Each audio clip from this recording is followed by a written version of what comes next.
It's Brian Preston, the money guy. All right, let's move on to JJ's question. He says, I am 32 and I am on pace for being debt-free, including my home, by 40. Would you recommend being more aggressive towards my mortgage and paying that off sooner, or should I max out both my wife and my Roth? The age-old question. All right, JJ, I'm going to give you the disclaimer. We cannot give you, we can't give you personalized advice, but I'm going to tell you what I think, right? I'm just going to be honest with you here, right?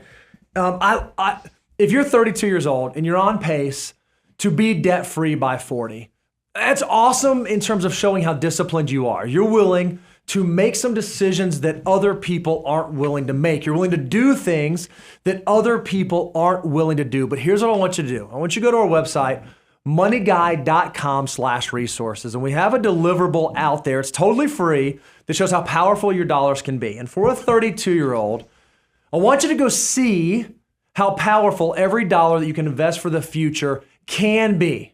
And then I want you to go look at a 40-year-old, what that number drops to. The number at 47, I don't know what it is at 32, but it's in the double digits, right?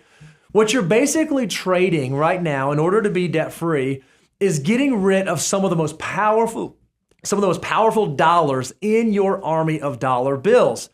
So I would encourage you to think about the optimization idea. If I was going to optimize my financial life, would I be better served by putting that money to work for me, earning a stated rate of return over the long term, or satisfying debt, and I'm going to say even low interest debt on a mortgage right now? And I think you'll be amazed when you run the math, which one comes out more favorable in the long term. I always, JJ, it's one of those things. Look, I love that we know a lot of other content creators, and we're friends with Andy Hill, and Andy is a content creator. I've been on his show, and he is very proud to tell you he's completely debt free and his house is paid off. But I got Andy to admit that while him and his wife were in super high income situations, they were not prepaying that mortgage until after they had already been investing north of 25% of their gross income. What I worry about when people tell me they're so excited about being completely debt-free, because your question kind of gave part of the answer that I was looking for on data gathering, and the fact that, or should I be maxing out my wife's Roth or 401k? I think that's the way the question. That's what makes me. If you go back to financial order of operations, step 6 is maximizing your retirement account. You can't move on past step 6 unless you've reached 25%. So now if your income is lower than like $85,000, then maybe that's true. You're not getting to the $20,500 of the 401k, but you've hit 25%. But based upon the way you've asked this question and how much money we're talking about, I feel like you might be above that point. So that makes me feel like you're kind of prioritizing the mortgage more than you are your future self. Because I think that paying off your mortgage when you're sub 45 is just cherry on top of the whipped cream of your financial sundae, where you've really done a great job. And once you've already done all you have to do, you're going for extra credit points and say, well, let's go ahead and knock out the debt. And this is especially harder now with anybody who's gotten a mortgage in the last 5 years. And the fact that you very well could have a mortgage that's like 2.5% to 3%, while your cash is just your straight up cash is making 2.5% to 3%.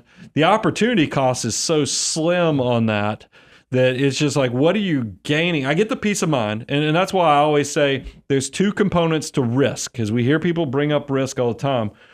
Below 45, your risk is you won't be successful and wealthy, so that your money has the opportunity to work for you when you're 60 and beyond, when you actually want to take a break and take a breather and travel and enjoy the fruit of what you've created. It would be nice if your money would do all that heavy lifting for you. So the risk sub 45, meaning from 20 to 45, is, are you going to get to the critical mass that your money will actually do the work for you? Post 45, I'm hoping you did all that stuff from 20 to 45, that post 45, because Bo has already shared, the money multiplier just is not as powerful for older people. Your risk is now, can I keep my wealth? So let's take out more risk things, and having a mortgage is definitely a risk element. Let's pay that stuff off. I'm just worried for a 32-year-old. Have you done everything you need to ensure that your 60-year-old self really does have that critical mass? Because realize, every dollar that goes to pay off that mortgage in your house, yes, it's a paid off mortgage, but it's not really doing anything for you. It's just sitting in the house. The house is going to appreciate at inflation rate no matter whether it's got a mortgage on it or whether it's paid off. And that brings it back to what's the interest cost. And if your interest cost, if this loan's within the last 5 years, is probably about where cash is now. So that you can see how this turns into a risk element of what am I actually doing here. So just make sure you're not cutting the corner off of wealth building by paying off the mortgage to get that feel-good feeling when you haven't checked the boxes on your long-term success first. That's great.